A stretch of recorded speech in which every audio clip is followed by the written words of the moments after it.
Welcome to the 1310 podcast, where I have one guest, we ask them three questions, and we accomplish it in 10 minutes or less. Today, we are honored to have 2024 graduate, Miss Allie Briggs. Welcome, Allie. Thank you so much. I'm so excited to be here.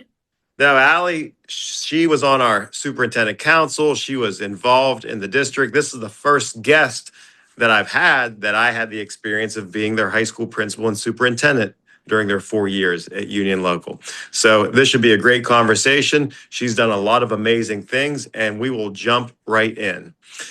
Allie, talk to us a little bit about the transition. Union Local, rural district. Now you're in an aerospace program at the University of Georgia. Talk to us about how you went from small rural town to University of Georgia aerospace. Yeah, when I started last year, it was definitely a very hard transition for me because there's just way more resources here and you're overloaded with opportunities, something that I'm not used to coming from such a small town. And at first, I did see that as a disadvantage. But now that I've grown and I've taken some time to think about it, I think that honestly, it gives me the upper hand because I have a better ability to think on my feet and find resources on my own. And I can take things that aren't necessarily meant for something and translate them into a resource for me and what I need to grow and to learn and to be the best student that I can be here. So, just to follow up, this isn't the second question yet, but our students that are watching this, what is aerospace? How does one end up in an aerospace program? Like what do you do in an aerospace program? So I'm currently doing mechanical engineering to get into aerospace. So there's a lot of different paths that you can take to get there, but essentially engineering is the easiest way. And I just want to build planes. That's what you want to do. You want to build planes. I do, yeah. That is awesome. Did you go through any small fish, big pond type thing? You go from this high school where you're involved in Mhm. everything. Everybody knows who you are. You're a leader in the school. Now you're at the University of Georgia with tens of thousands of students. How did you navigate that? It was very hard. It was hard to make friends at first, which sounds so crazy because you're surrounded. I was living in a dorm with 900 people, and I'm still friends with a bunch of them, but like my best friend came out of that. However, I will say like there were so many times that I'm so used to just walking up to a professor or a teacher or you and just connecting and being like, this is what I'm struggling with. I don't quite understand what's going on. Maybe I need a little bit of help with personal problems or academic problems. But that just doesn't happen as much here. Now, I will say as I've gotten more major specific, so I've gotten more into my engineering classes, I've connected more with my professors because I've seen them more often. But there was a lot of times that I was like, felt like I was just like a number on a page. And Mhm. I really didn't mean anything to the school. But now that I'm out of my gen eds, I've become more acclimated to the system. Okay. Yeah. Now, we bumped into each other last week. That's how we were able to schedule this podcast. And you mentioned that you traded the classroom in to become a global adventurer, which I Yes. thought was really awesome. Also made me very anxious hearing you tell that story. Tell me why it's important for our students, the people from Belmont County, to get out and see the world. So tell us a little bit about your adventure and how it shifted your perspective. Yeah, so for a little bit of background, at the end of May last summer, I decided to put my life in a tiny carry-on book bag, and I left for 52 days, where I was on two different volunteering missions. That I spent 4 weeks in Costa Rica on a fruit farm in the middle of the jungle, no running water, no filtered water, and no electricity. And I just worked on harvesting fruits and planting trees there.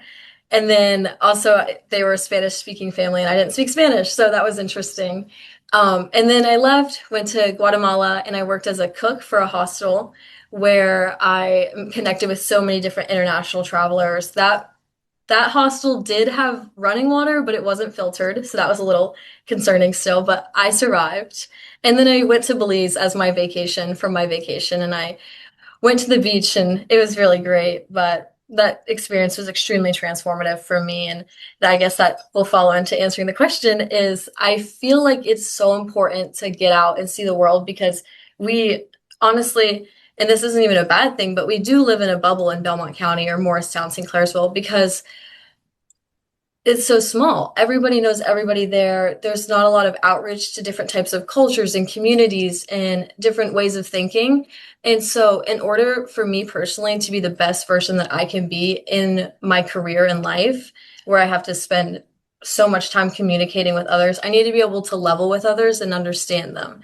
And I know it's a bit extreme to go for 52 days in Central America to do that. So you don't have to, but I thought that was the best way to force myself to be uncomfortable and like live in discomfort for a little bit to value what I have here, if that makes sense.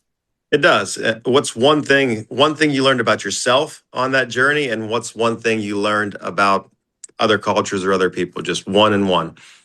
I learned that I really like hot showers. And I learned that although you don't speak someone's language like verbally, you can interpret what someone's trying to say to you through other tactics if you actually care to learn. Yeah, I think what people forget is that we're all human beings, and no matter how different things might appear, we have many more similarities than we have differences. And I think that's one of Definitely. the, I think when I've traveled, that's one of my biggest takeaways. When you start having conversations with people, we all have self doubt. We all have families we're trying to manage. We're trying to make ends meet.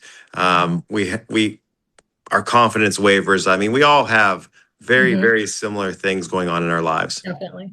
And even though like the people that I was surrounded by were born and raised in Guatemala or Costa Rica, wherever they were, and they had never even heard English at all. Like it's common where a lot of like I don't know, at Union Local we teach Spanish, and that's the language like our foreign language that's offered. And you can hear some Spanish words and be like, okay, I could see where that could translate. Or if someone's speaking to you slow enough, you could probably guess. But these people were living in such secluded areas in the middle of the jungle that they honestly had never even heard English. So there was absolutely no way to try and communicate verbally. And so the ways that your perception of like society changes whenever you realize I'm entirely alone, but I'm surrounded by like the most joyful people ever is just crazy. And you probably found out you were much more resilient and Hmm. adaptable than you ever imagined. Yes, yes. I did not think I was going to survive it, honestly, but I didn't just survive, like I genuinely flourished when I was there. Now you're thriving. Yes. Last question for you, Allie. We have a lot of our students that want to go to large universities away from the area. They want to go into professional careers, or even technical careers like electrician, or plumbing or construction. And sometimes that next step seems so high that you couldn't get there with a ladder. Mhm. What advice would you give to some of our students here of how do we find out what we want to do? How do we find out how to get there?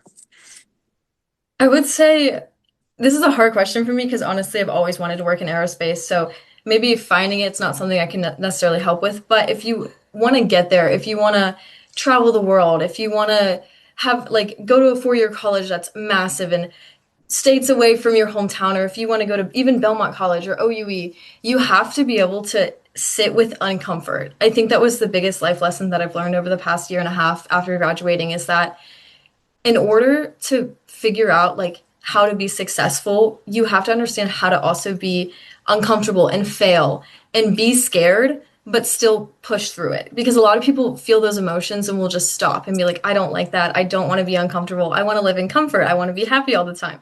But the failures and the uncomfort are what makes life so much more valuable. And so I won't say that going to the University of Georgia is easy by any means. I miss my parents every day. I miss my sister. I miss being able to just walk over to her room and lay in bed and just like chat like sisters. But it's made our relationship so much more valuable that honestly, I wouldn't have traded it for the world. I think the biggest takeaway is that you're willing to try things and you find out who you are. You become better friends with yourself, which Mhm. gives you the courage to take a chance. I'll probably butcher the quote, but I think there's a Winston Churchill quote where he says, success is not final, failure is not fatal. It's the courage to continue that counts. And Exactly. I see that, with you. You don't marinate in your success, Hmm. and you don't wallow in your failure. You just Hmm. use it as a learning experience, and I think that's allowed you to succeed. Definitely.